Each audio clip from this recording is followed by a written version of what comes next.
Munich security conference हुई है Munich के अंदर, एक पाकिस्तानी वहाँ पे नहीं था।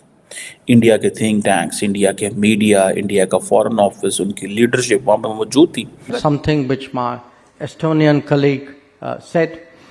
He said that, democracy is work, and that's why we change governments. Believe me, in this country, we know when democracy really works, we re-elect governments.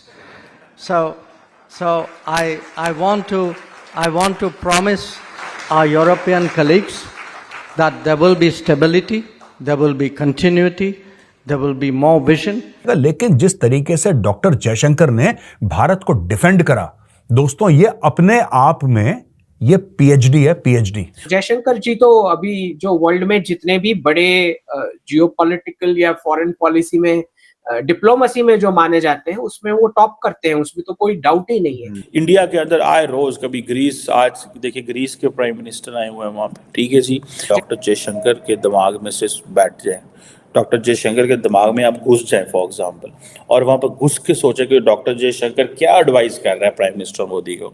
Europeans को इसी की तो खुजली है यार, उनकी खुजली ये है कि भाई भारत को हमने पत्थर फेंके, भारत के ऊपर भारत ने इतने पत्थर फेंके, भारत ने एक महल बना लिया उसका। आज जब वांग यी भी स्टेज से इशारा करते हैं जयशंकर जी को, रुक जाओ मुझे मिलना है, तो इसका कारण ही ये है कि पूरा विश्व आज देखता है कि सारे लीडर्स को अगर स्टेज पे एक साथ कोई ला सकता है, चाहे कितनी भी दुश्मनी हो, तो वो सिर्फ और सिर्फ भारत है। कोई इंडिया के अंदर आए रोज, कभी ग्रीस, आज देखिए ग्रीस के प्राइम मिनिस्टर आए हुए हैं वहाँ पे, ठीक है जी। और दूसरा ये है कि रोज कोई ना कोई वहाँ पे आया होता है। दे आर इमर्जिंग ग्लोबली, बहुत हाई है। मैं आपको एक बात बताऊं, म्यूनिख सिक्योरिटी कॉन्फ्रेंस हुई है म्यूनिख के अंदर, एक पाकिस्तानी वहाँ पे नहीं था। इंडिया के थिंक टैंक्स, इंडिया के मीडिया, इंडिया का फॉरेन ऑफिस, उनकी लीडरशिप वहाँ पे मौजूद थी। इवन बांग्लादेश वहाँ मौजूद था, एक भी पाकिस्तानी नहीं था। क्यों?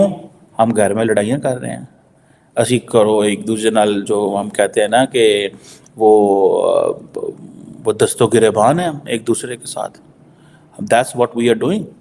हम ये दस्तो गिरेबान है एक दूसरे के साथ, इसके अलावा हम कुछ भी नहीं कर रहे, और हमारे पास और कोई चॉइस ही नहीं है और हम क्या करें और क्या ना करें। अगर आप इंडिया के माइंडसेट में चले जाएं, फॉर एग्जांपल डॉक्टर जयशंकर के दिमाग में से बैठ जाएं, डॉक्टर जयशंकर के दिमाग में आप घुस जाएं फॉर एग्जांपल, और वहाँ पर घुस के सोचें कि डॉक्टर जयशंकर क्या एडवाइस कर रहा है प्राइम मिनिस्टर मोदी को, और प्राइम मिनिस्टर मोदी को क्या चाहिए।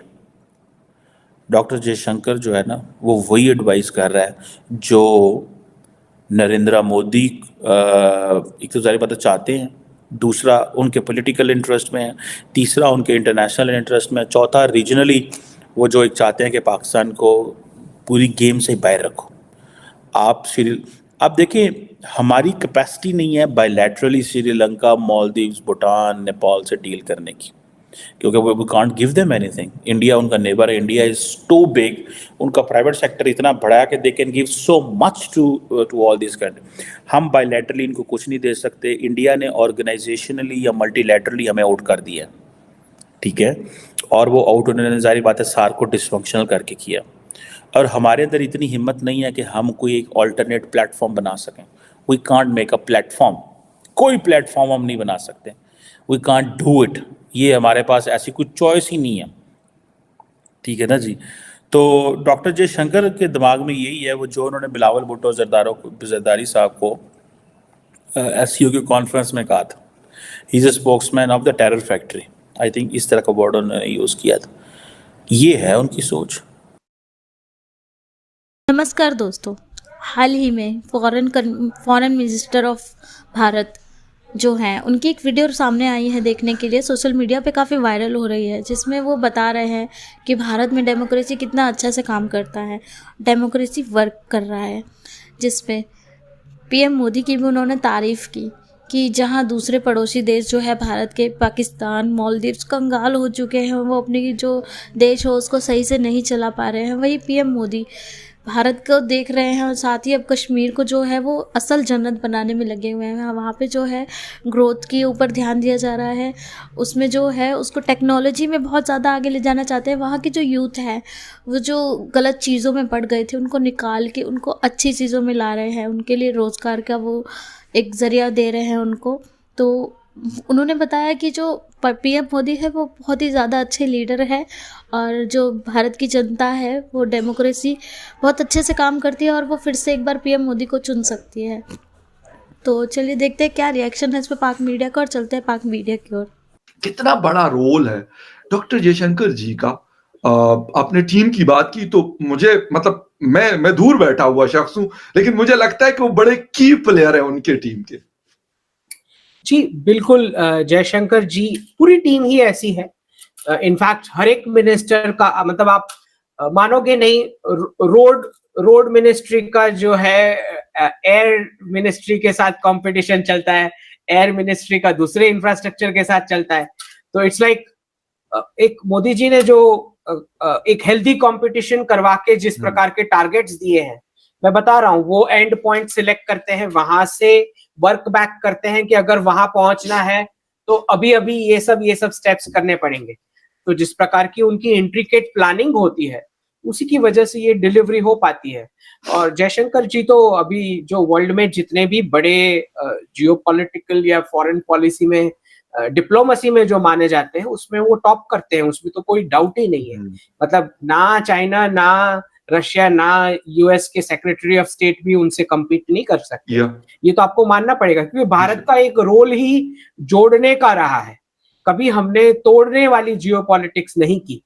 तो आज जब वांग यी भी स्टेज से इशारा करते हैं जयशंकर जी को, रुक जाओ मुझे मिलना है, तो इसका कारण ही ये है कि पूरा विश्व आज देखता है कि सारे लीडर्स को अगर स्टेज पे एक साथ कोई ला सकता है, चाहे कितनी भी दुश्मनी हो, तो वो सिर्फ और सिर्फ भारत है और किसी के बस की नहीं।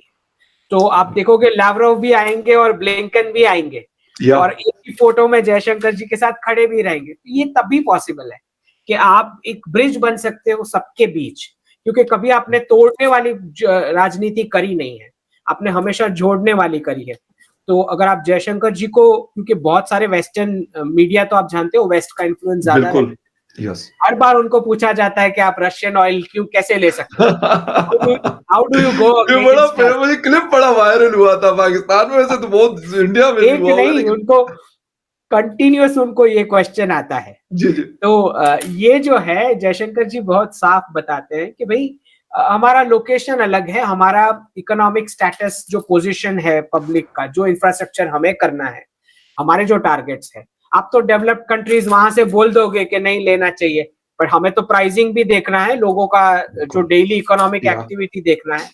तो ये रियलिटी अब लोग सब समझते हैं ये चीज कि भाई वहां की रियलिटीज अलग है। आप ऐसे कोई पॉलिसी थोपने वाली बात तो भारत पे आज कर ही नहीं सकता कोई। तो आपको मानना पड़ेगा कि रशिया और यूएस दोनों साइड को हम बैलेंस करके चलते हैं।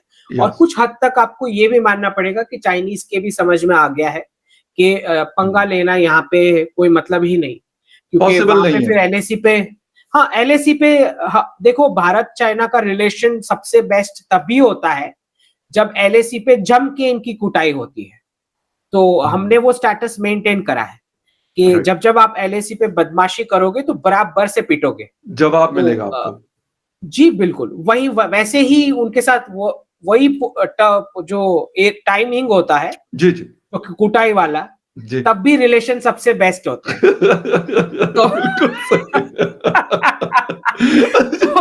क्योंकि उनको पावर ही समझ में आता है